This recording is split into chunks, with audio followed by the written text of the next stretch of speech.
Thank you so much, Natalie, for that inspiring presentation. I could take a whole conference just with you. Next, we have two speakers presenting on an initiative in stroke care. So Gabriel Domocos is an advanced practice nurse at the Montreal Neurological Hospital, focusing mainly on the stroke program. He holds a Master's of Science Applied in Nursing from the Ingram School of Nursing. He's worked at the Neuro since 2010 in various roles, including interventional radiology, the pre-op clinic, and the stroke and neurosurgery units. As advanced practice nurse, he monitors and reports on quality indicators, produces protocols, and supports the teams as they provide care to stroke survivors and their loved ones. Emilie Antaya holds a Bachelor of Science in Nursing and began her career at the Montreal Neurological Hospital in 2009. She continued her studies in the Intermediate Management Program.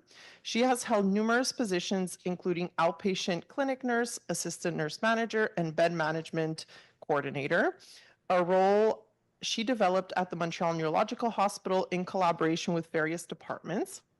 Emilie has been the nurse manager of the Stroke and Neurosurgery unit since May 2023, where she is committed to a patient-centered approach, ensuring quality care while enhancing teamwork among staff members. Gabriel and Emilie will present on towards Zero Restraints, an interdisciplinary model for safer stroke care. Welcome, Gabriel and Emilie. Thank you, Maria. Hey. Hello. You guys feel free to go pee or grab some snacks. Yeah. But we'll start.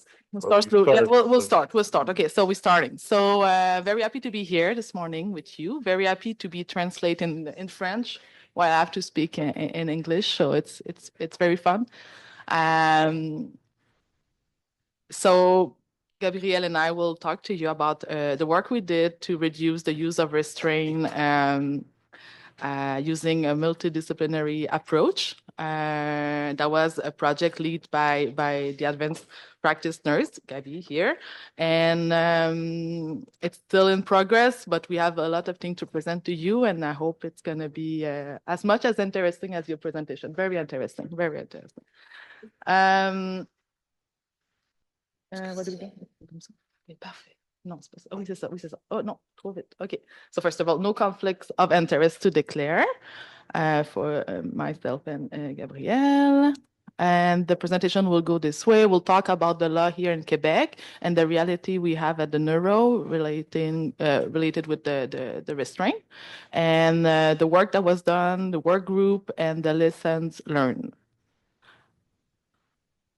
So here in Quebec, we have le projet de loi numéro 90. Mainly, the objective of this project is to give some kind of modernization in the organization of healthcare, and that include also the way we work with restraint. Oh, do we have the... Okay, no. Okay, c'est bon, je voyais les notes, je me demande les notes. Okay, so yes, so in that projet de loi, yes, they talk about restraint, and the main goal of restraint when it's used in healthcare system is we have to keep in mind that we have to use it to a minimum. To as much as possible to ensure that the right of the patient and the family are respected. It's also emphasized the need for a proactive approach based on collaboration between the patient, family, and disciplinary team. So we know about consent when we have to apply a control measure on our patients. So this is what it say. The professional must identify the risk factor which could lead to the need of restraint. So that should not be the first solution. So you need to look at factor that will prevent the use of those physical restraint, initiate appropriate preventive measure to not use the restraint, and record the ineffectiveness in order to justify the use of those. In the situation, if the situation does not meet the criteria for an emergency situation, then an informed consent from the patient or a substitute decision maker is mandatory. So I was talking about the consent. This is where we have here. And there is also the concept of when it's an emergency, you need to apply it, but you need to go back to the patient and family to make sure that they are aware of the use of restraint. In that law, they talk about ethic, they talk about philosophical intervention, they also talk about the guiding principle, and we'll go over that together. So the intervention philosophy, it gave us the value and the belief that will guide the intervention. So one of the most important values is it's really the respect for the freedom of movement. So even if it's in the best intention for the patient, even if you think that this is what we need to do to make sure the patient receives the medication, you always have to keep in mind the respect of the freedom of movement, okay? There is also, we also have ethical responsibility. So all manager, all care worker, like nurses, physio, occupational therapists, doctor must remember that we have to build a relationship with the patient, and this one should be built on respect, mutual trust, and recognition of the ability of the person being helped. We have just before, yes, the guiding principle and condition of use. It helps us to understand how to use it again. Basically, guiding principle is we have to use restraint as a last solution, and we have to follow the protocol. There is no place here to be creative. When we use restraint, we have to follow the algorithm. There is no time to be like art and craft. I'm going to build my own restraint for my patient. It's very, very, very rigid. I'm saying that because I mean, I'm not saying something that you didn't see when working as a bedside. You know, we all have that kind of experience. You come, you see your patient, and it's like, that's the new way of doing things. And it's funny, but it's perturbant un petit peu. Condition of use, you have to remember why you're using a restraint. So there is like 3 points that resume that. It's is there a risk for your patient? Is there a risk for the patient around the patient? Is the risk is important and imminent? And is it you try everything and that's really the last solution?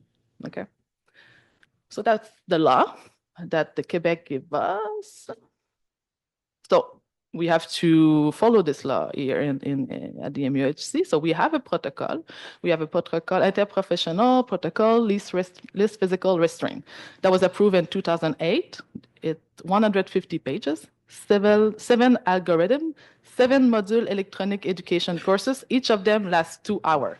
So a lot of information. And but if you need more information, you don't have that would be nice if you read all of that and you go watch the video. But we also have a conseiller count responsible for that, reachable here at the MUHC. So if you have a specific question and you don't have the time to go over that, there is Jasmine Lee who's also responsible of that.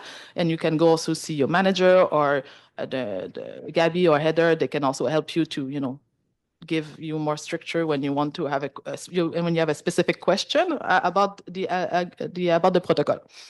But for us, what we want to highlight in our protocol here at the MUHC that we apply at the Neuro, it's the section where they talk about implication of the interdisciplinary team. How important it is to review the use of the restraint with them and also, basically brainstorm how we can help our patient to not have restraint. Okay. Our reality here at the Neuro, it's hard to not talk about the pandemic, the COVID time. It's not completely wrong to think that during pandemic, when we were very trying to avoid the contamination of COVID, maybe we were a bit less patient with patient less patient with patient that was trying to remove their NG tube, right? Because we know it creates a lot of aerosols. So maybe the patient that we have on our patient was probably less. The restraint was used maybe in a more rapid way. Are we still in that kind of reaction? I like to think that no, but it was present, and we saw that. We were asking our patient to stay in the room, so it's a kind of isolation is also a kind of restraint for our patients. So that was probably more present during this time. We also stopped using sitter as a way of. So we stopped using sitter at the MNH for different reasons. One of the reasons that we realized that was not very efficient when we were using them to prevent the patient to remove the NG tube. It takes few seconds and it's already gone. So we saw that was not very efficient. We start using other technique, like also for patient that was wandering on the unit. We use wandering bracelet. So we let the patient walk around and not being followed by someone that they don't know. You know, imagine you're a bit confused and each time you go out of your room, there is someone following you. It's super creepy. So it's working. Of course, we still use sitter when there is a need. Like des idées suicidaires ou bien patient go inpatient room, like even with the bracelet. So we'll still use that. But why I'm mentioning it is if you the person responsible of that patient and you don't know that after sitter, you think that after the sitter, the only option is restraint, but you might go in that direction faster. That's why we want to talk about other options that we have here. So sitter, it's not option 1 and option 2, it's the restraint. There is other thing. Complaint. We also have complaint when we use restraint because for employee usually, and we're going to go over that, we had some audit talking about that later on, but the employee usually doesn't appreciate having a patient restrained. The multidisciplinary team also, sometimes they don't know how to work with it. They say, okay, I'm the physio, I'm going to work with my patient, but he's restrained. So what do I do? How can I remove the restraint? Now I need to find a nurse. So it's a lot of time and it's not very efficient. So that's another reason why it's so important to involve them in when we talk about restraint. And family also are not thrilled to see their family member restrained in the bed most of the time. So it comes with a lot of complaint. It does affect also the relationship we have with the patient and the family. It has also a kind of a burden on the occupational health and safety for our employee. Physical impact will be, I'm sure some people here have a story that you want to apply a restraint on your patient and the patient react physically, like you could be hurt. You know, it's getting a kick in the chest of your patient because he doesn't understand why you have to do that. So there is a risk. There is also psychological impact. We are asked to work under we like to think that we work under the philosophy of train-based nursing in healthcare. It's a bit hard to follow the values and the philosophy of that when your patient is, restrained in the bed. You don't work with them with their full capacity. And so it could be a bit challenging. Moral injuries, well, you also affecting the respect of the person, the dignity of the person when you restrain them. They don't feel like a full person. And also as a person, it will impact you. Therapeutic relationship, well, all of the above. How can you build a relationship with someone when you restrain them? It's a bit complicated. Survey. So we did a survey on a specific group during Genesis session. So Genesis session are a session that we do every 2 to 3 months with nurses and LPN with 2 years or less of experience at the MNH. It's an opportunity for them to talk about protocol, policy, but also to talk about how they felt, like experience, sharing together. And they are surrounded by the educator, nurse clinician, manager comes also. So it's really a half day to talk about their experience as a new nurse. So we took this opportunity to hear and to get their feedback on using restraints. So 2 type of question was asked to them: short text answer question type, and on a scale also. the first question we asked them, it was the understanding of their role and responsibility related to the protocol. So it's not everyone that understand their role and responsibility. It's very divided. Same thing for how confident they feel. It's not bad, but it's not completely clear what they are telling us. There is a lot of work here to do. And what is interesting, and despite having half of them being confident and the other one not really, they all feel very responsible to put the protocol in place and make sure the monitoring is done. So I feel like it's a kind of it's a lot of burden on them to know I am very responsible of that, but I'm not too sure what to do. So, and it's okay. It's okay.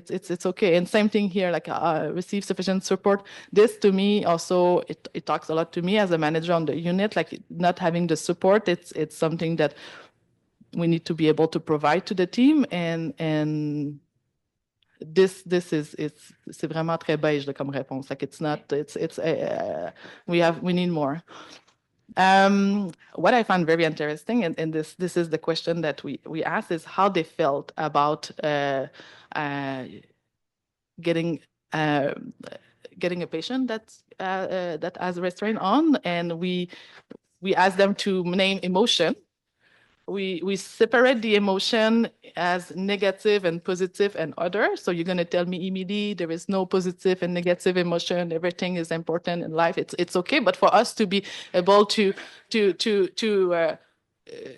give you some information, we decide to separate it like that, and we can talk about it if you not agree with the separation. But negative emotion were, be stressed, be anxious, feeling sad, apprehension, alone. Positive emotion will be happy, comfortable, relief. And the other, it was everything under the scope of curious, hesitating, need more information about my patient, and not really like a pure emotion, but more like questioning. So when we ask them the question, how do you feel when you receive a patient with restraint, you see that it brings a lot of negative emotion.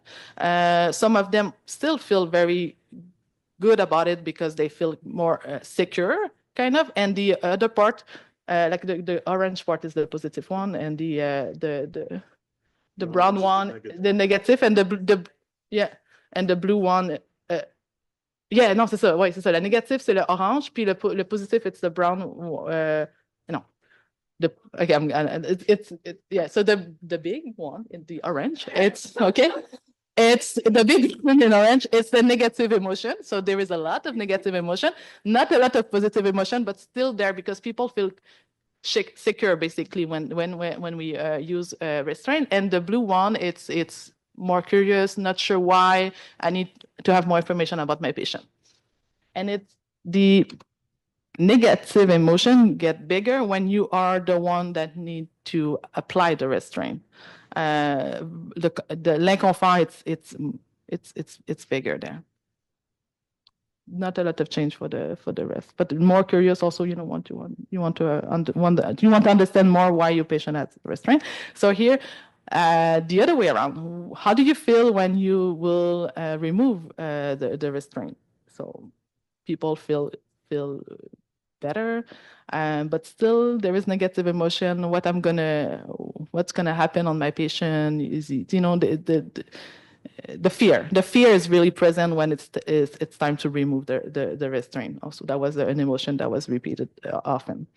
So that was for what we are doing right now. I'm gonna let Gabby go over the rest. The work group. Yeah, the work. Thank you, Emilie. So, following all this, we we brought the issue up to the Neuro Quality Committee, and we got the mandate to create a new work group to tackle this. We recruited the APNs, an MD, physiotherapy, occupational therapy, speech language pathology, and the assistant nurse managers. Our first meeting was February 2024, and we've been having, I think we've had 3 or 4 meetings so far. We have a team space to structure all of our work. So this is like a bit of an overview of what we ended up doing so far. So the lit review led us to a whole lot of interesting places. We have this study out of Australia that was a qualitative study about perceptions among healthcare providers, and it was in the context of sort of like a societal awakening to the extreme use of restraints with patients with Alzheimer's in old age. I found this very interesting because they included discussions on chemical restraints and low-level restraints like locking a wheelchair for someone who can't unlock it. Very interesting discussion. Then this study was a lot more systematic. It's out of Taiwan, and they have electronic charting over there. So if you don't understand what the title means, basically they're able to audit exactly how long the patient was restrained for. So they have this indicator where if a patient is restrained continuously for more than 24 hours, basically they dinged it as an indicator for this for the study, and they implemented an algorithm, 4 steps basically, super easy on how to make decisions in a neuro ICU. So I'm aware that the MHC group is also working on trying to like improve the restraint use in ICUs. But this is an example of what electronic charting can do. Then we have the study out of Brazil where they went into the paradox of safety versus autonomy. The themes were very reminiscent of what Emilie just showed you. Everyone, like the professionals are like not feeling supported, feel like they're struggling to kind of manage the situation, and restraints are sometimes used for their convenience, quote unquote. The study was qualitative. It was very interesting, but it didn't offer lots of prescriptions per se, but it was very interesting. Then I ran into this study. Well, it's more of a dissertation. And it takes more of a philosophical approach to prison and what the interpersonal dynamics are in prison. And this gentleman, you may know him, is Philippe Pinel. So I don't know, like working in Montreal in healthcare, you kind of run into these Pinel restraints. And I always thought that came from the Pinel Institute, that is a hospital and prison for people deemed sort of not criminally responsible for reasons of psychiatric illness. Actually, no, like they're not technically related. They're kind of named after this gentleman who was a psychiatrist in the before photography times. But super interesting read over here from the 70s, the golden age. And finally, we ran into this study that was literally what I was looking for. Like, I know, scientific equipoise, but they went through like a 4-stage implementation of a clinical nurse specialist or advanced practice nurse or whatever it's called, reduction, restraint reduction initiative, where the first step was having the CNS round with the multidisciplinary team on all the restrained patients and like review the cases proactively, not wait for complaints, not wait for flags, just like go and see what's up and give guidance to the teams on the ground. So this is what we ended up doing, you know, after we were done reading and talking. So we got APN rounds, APN consultation improvement, multidisciplinary rounds, discussions, the nasal bridle, hands-on education session, and other fall-related mitigation strategies. So what is this? This is me getting off from my desk when I have time to go walk the floors and ask who's restrained, going to their chart, going to the patient, asking whoever happens to be around, like, why is this patient restrained? What is it for? Could we try something else? And such. So I think the biggest kind of upside of this is that it's sort of changed the vibes, and like you start to talk about restraints in a more intentional way as a team. And I like to think that it's helping, but nobody's told me anything like that. Next is the consultation, sort of like team members reaching out to me or to Heather, sort of to say, okay, this patient has restraints and it's an issue. There's perpetual and intractable role confusion. Like I get asked what I do on a regular basis.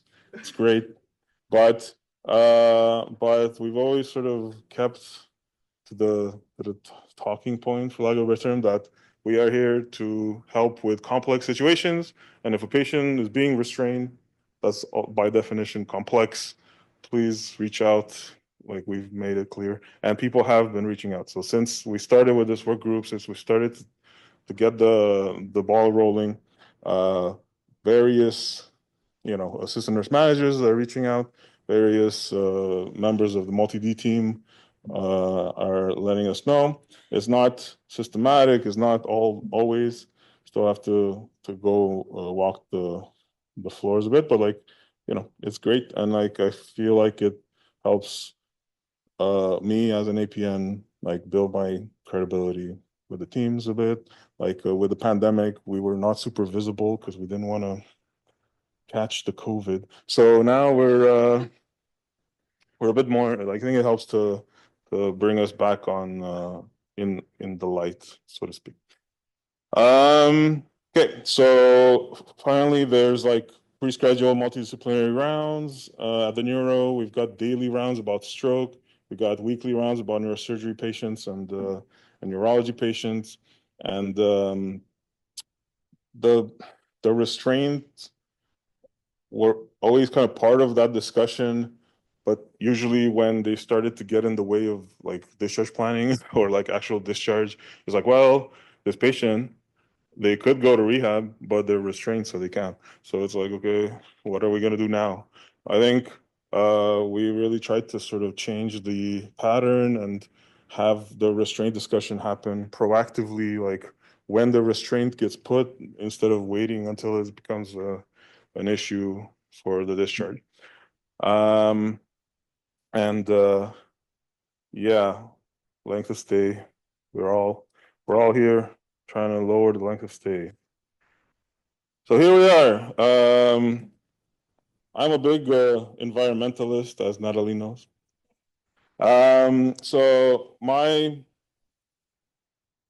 philosophy on all this is that culture is downstream from the environment. So it's tragically not super effective for me to stand here and let you all know that restraints are bad and you shouldn't use them, and then you go back to your floor and there's nothing different and everything is all the same as it always has been. And yeah, so education notoriously not super effective, but not completely worthless. But we started to look for ways to change the environment, change like what's available. So this device came up on an up-to-date uh, like article, and fortunately, one of our intensivists sort of interacted with it at the Jewish General Hospital, and somehow I spoke to him about it, and he told me he liked it, and I'm like, excuse me, this is amazing for our restraint reduction. And what is it? It is a tube. Tragic choice of terminology, guys. I swear. Like people keep telling me it has old McDonald vibes. Maybe work on that. But yeah. So what is it? This blue light blue tube is made with the help of magnets and magic to loop around the septum of the nose, and then this little clip you see here gets clipped onto the NG tube. So when traction is applied to the tube, pain happens at the back of the septum. What kind of pain? I heard it's a lot like a brain freeze. So what has happened? Like, so this sort of has a alleged 75 to 80% efficiency at reducing the removal of tubes, and that with the with removal or de-escalation of restraints. So, well, I have a little. If you can see, it goes at the back where the COVID swabs go. All right. So, so we kind of tried it out and to see what happened. So these are the outcomes that we found after about a dozen cases that we followed up on. So it's very easy to use, very reliable, and it led to a significant de-escalation of restraints. Just like a vast majority of patients could just go on without any restraint. Some patients have other things going on that require some restraints, but often like incisions that they like to pick at, or I don't know, other stuff. So for those patients, it was possible to go from wrist restraint to just mitten, and everyone was having a good time. So I will say it was a successful pilot. We did note a few challenges. So first of all, the psychological shock of encountering this novel and weird and goofy looking thing.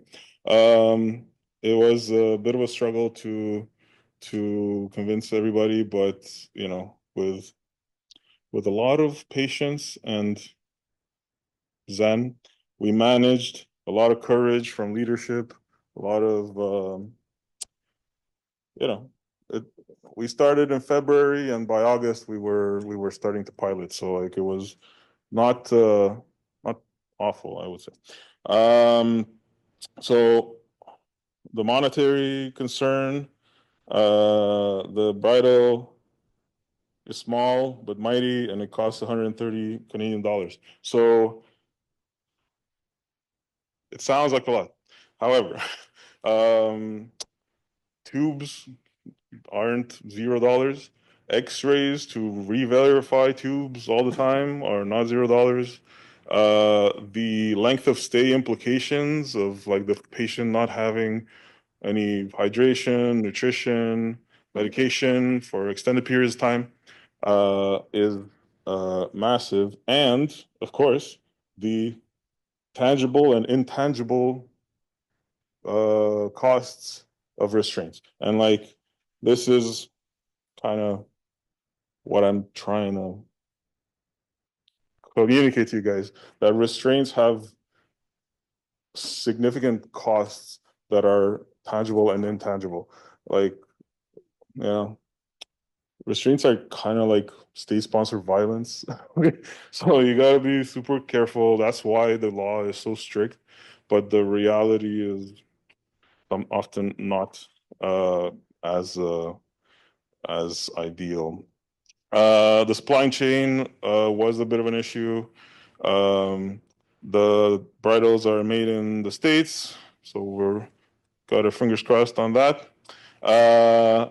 Ethical concerns, so we had some ethical challenges. People were like, why are you purposefully creating a painful situation for the patient? But when we explained that restraints are painful as well, and putting a tube back in is painful as well, and we're doing harm reduction here. It basically was super easy, and of course, there's always Houdinis and like rare cases and like situations that just like don't work out. But we had a patient sort of break 3 bridles within a short period. The patient in hepatic failure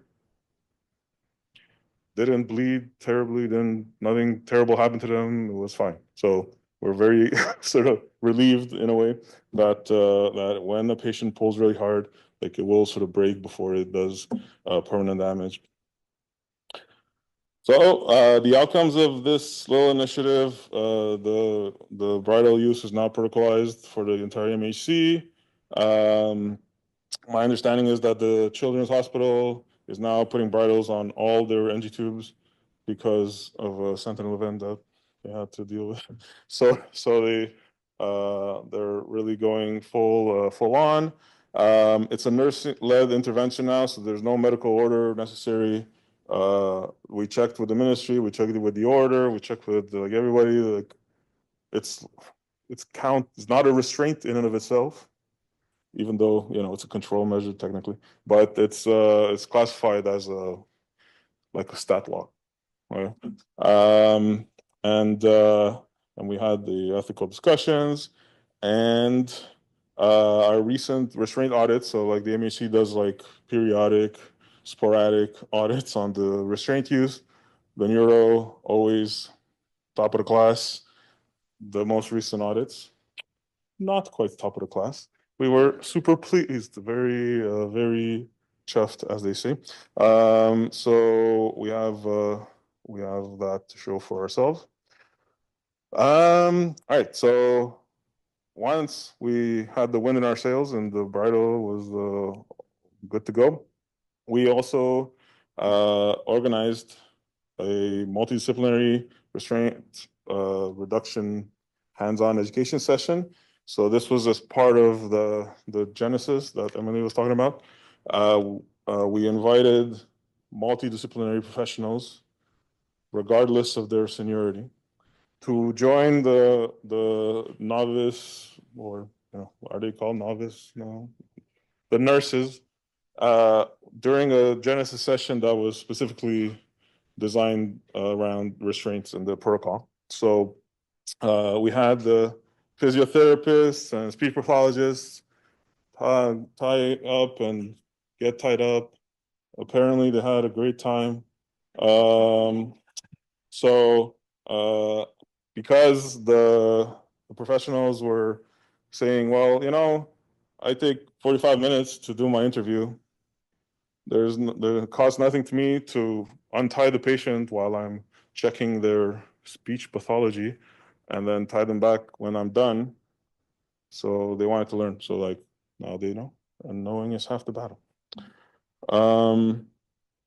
And finally, the future/present is this whole, for lack of a better term, fall prevention constellation of concerns. Okay, so falls in and of themselves are a gigantic issue at the Neuro, and we're not going to go into it maybe next year. But falls and restraints kind of go together also. Once we've sorted the NG tube situation, the fall prevention is now top in our kind of reason for restraining. Never mind the fact that even though technically like 4 side rails up is a restraint. Like we've never actually lived by that rule. But we got new beds. And the cool thing about these beds is that they can be set to be like 1 foot off the ground. So the next kind of initiative of the work group is to get a interdisciplinary consensus on when it is appropriate to permit a patient to roll out of a very low-lying bed and not restrain them. So they would fall out and then we put them back and no harm, no foul. So that's kind of the new hotness right now. And a couple of conclusions. We, as neuroscience nurses, have to keep an eye out and be mindful and woke, for lack of a better term, to the issues of like inherent dehumanization of neurologic disease and neurodivergence, etc. We say things like this person isn't being themselves, or we're very quick to say like, oh, you're being a risk to yourself or others. Like it's very super easy to declare someone thusly. Normalization of the status quo is, human nature. Unfortunately, we need our systems to actively, proactively kind of fight against it. Natalie, thank you. My message, if you build it, they will come. Think environmental, not personal.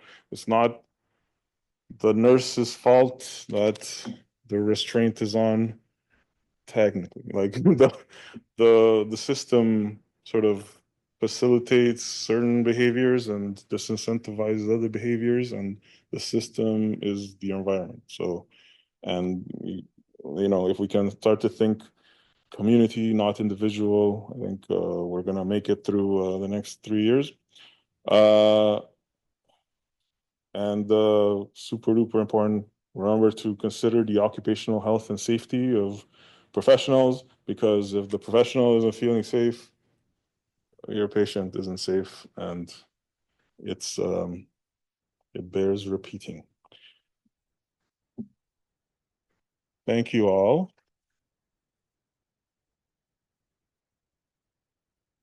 We will take questions in the usual fashion. Question over there.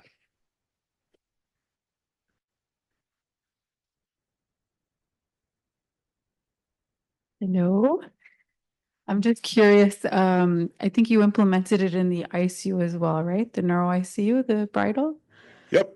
Yeah, and I'm just curious how that's going, if it actually reduced restraints or because if they're intubated or, you know what I mean? Like because we're thinking of implementing it at the MGH ICU and we're hoping to decrease restraints as well, but for sure I still see some barriers. So I was curious how it went. Yeah. So in the neuro ICU, there are multiple levels of barrier. I would say the main barrier is institutional hierarchies. But beyond that, indeed, a patient may still need to have full restraints when they're intubated and have EVDs or lumbar drains or jugular lines or whatever else you guys do out there. On the one hand, indeed, those patients won't benefit from the bridle. So what they do in the ICU is they wait until the nasogastric tube is the sort of driving Right. reason for restraint use. The chemical restraint situation is a little bonkers. I'm going to leave it to the restraint, MUC restraint work group to deal with. Yes, thank you. Thank you. Yeah, I think it could still read, like you said, if it's the last thing left. There's a question in there's a comment in the chat actually from a nurse who works in our neuro ICU. So we've used it a few times effectively in the neuro ICU. Unfortunately, an issue is installing it where it will not slip due to moisture. Sometimes it gets loose and the patient can fish out the NG tube. I do think it's an awesome intervention though, and it has worked very well. John, you got to make it less slippery. But yeah, like I said, there are ways to sort of defeat the device. Yeah. I think it took us a bit more time to implement it than the floors, because we do have all those other drains that are essential. But we have used it more and more, and I do find it makes a difference. There are patients that won't go for their drains in on the head because they don't see it, but they feel that tube that's bothering them in their nose when they're coughing, when we suction them, and so on. So I've seen a positive implementation of it. The situations that happen when they are retrieved, they're the Houdinis of the magical world, where they go between the knot and the nose and they're slowly able to take it out. And that the knot is actually stayed in the nose that keeps it in place. It's the drain that they can actually take off. And at that case, we were questioning that maybe the fact that they're retrieving it so slowly and the gavage is ongoing, is that worse than just pulling out an NG tube quick and fast? But we haven't seen further impact about pneumonias or whatsoever, and we have been using less restraints due to it. So I'm quite happy with it for most of the part. Like I would say, yeah, so it's possible again to fish it out. And if you see the patient is very fixated on touching their nose after you release the restraint, I would just put mittens, because like you can't do this very fine kind of situation with mittens on. Other questions? Right now on the unit, I don't know if you say it in the presentation, but we are using it 10 times a month, the brittle. Yes. So it's on the stroke unit, On the stroke we're using it with regularity. Yes. I'm just wondering, is this like an automatic thing? As soon as you remove the restraints, you'll apply it, or you'll kind of just see what the patient does first? So here, in the initial in the initial protocol, we have to either suspect strongly or have demonstrated that the patient is going to pull out their tube. So we don't do it automatically. At the children's, apparently they do, just like, because they're kind of, yeah, they have limited options. But yeah, we give them a chance. And like if a patient is like comatose, you know, there's no point spending $130. Yes, but Angela. I just wanted to say that, so I'm an educator on the floor, and I tell the nurses, if when you're putting in the NG, you would think about putting on a restraint, then do the bridle instead. And what that's done is, on the units now, it's revolutionized that in the morning, every time someone mentions, oh, the patient's restrained, then we're questioning, what have we tried? What's possible? Do we have a rationale? Is there something that we could do differently? Whereas before it was just, we had too many patients who needed restraints. And we're like, we can't have your NG pulled out every day. We can't have you falling every day. But now this is giving us options. No, you're right. It's just, I think we were giving report and we were not even, oh, my patient has restraint as the same way, oh, the patient went for bowel movement, and we were just going on on the topic of the patient. We were not stopping the conversation. So now just by stopping the conversation and say, why is the patient has restraint? And sometimes the nurse is like, why? Like, and it's put aside the bridle and the risk of fall. Just, c'est pas normal that your patient has restraint. Just to stop a minute and remember and try to understand why you have to put restraint on your patient. I think it's a very interesting conversation, and this is the conversation we are having on the unit, and we're learning a lot and improving also.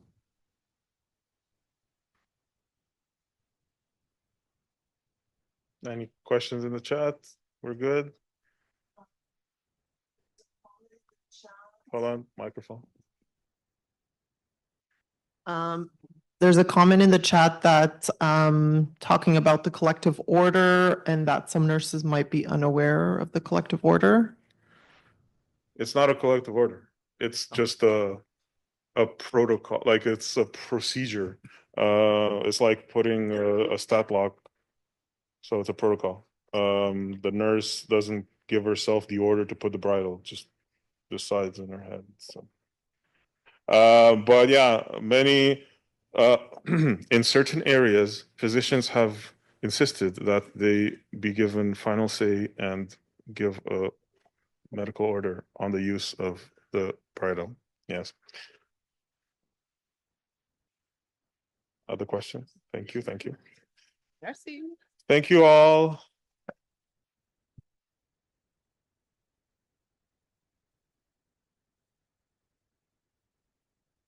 I think it's break time. Break time. We have break. We're going to take a 10-minute break. Please come back for, what time is it? 10:35, 10. Come back at 10:45, okay? Thank you. Go grab a snack. If you haven't taken your name tag, there's still name tags at the front. See you very soon. Thank you.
Excuse me.